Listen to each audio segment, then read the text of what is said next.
Employers and managers who had to fire their best employee. What happened? We hire a lot of people in recovery who are a part of the drug court program under the condition that they will be terminated if they go back to jail for drug/alcohol charges. This coworker was our hardest worker and always picked up shifts and got tons of compliments. So it really sucked when she relapsed and failed her P-test with drug court. She got sent to jail for a week and we had to fire her. I still kept in touch with her, and when I found out she was pregnant, I convinced my boss to hire her back. One last chance. I'm so happy I wasn't wrong because she's about to celebrate her 4th year of sobriety and she's now management. I started managing the morning shift at a Cracker Barrel in Chattanooga back in 2019. We were always understaffed, like every restaurant in America, and corporate had this partnership with the local drug court program where we'd hire people who were working their way through the system. The deal was simple. They stayed clean, followed their program requirements, and we gave them steady work and a chance to rebuild their lives. If they violated their drug court terms and went to jail, company policy said we had to let them go. Most of the hires through the program were hit or miss. Some worked out great. Others lasted a week before disappearing. Then, in March of 2020, right before everything shut down for COVID, we hired Jessica. Jessica was 26, skinny as a rail, with blonde hair she always kept in a tight ponytail. She had that look that a lot of people in early recovery have, where you can tell they've been through hell, but they're trying really hard to piece things back together. Her first day, she showed up 30 minutes early and asked if there was anything she could do to help prep. She was the best server we had within a month. She never called out, picked up every shift anyone needed covered, and had this way with customers that got her mentioned by name in comment cards constantly. The older ladies loved her. Families with kids loved her. Even the grumpy regulars who complained about everything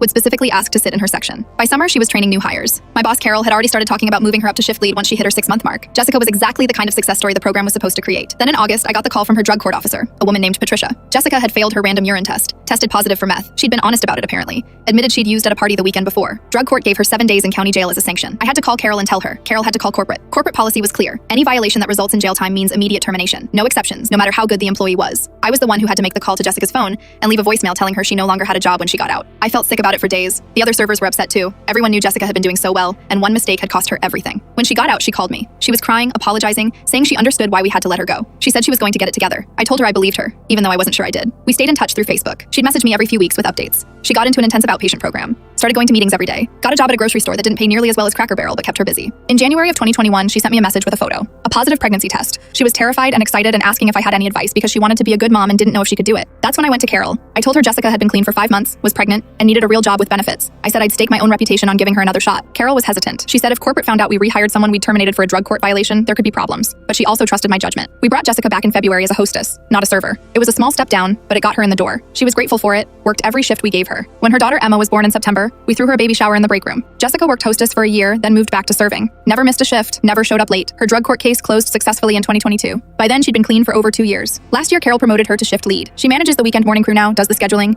handles inventory orders. She's good at it too, patient with new hires and firm when she needs to be. Next month is her 4-year sobriety anniversary. She's bringing Emma to the staff party we're having. Emma just turned 3 and apparently tells everyone her mom works at the restaurant with the rocking chairs. Carol told me last week that Jessica is being considered for assistant manager when our current one retires in the spring. I'm not supposed to say anything yet, but I think she's got the job locked down. Sometimes people deserve a second chance. Sometimes they actually take it and run with it.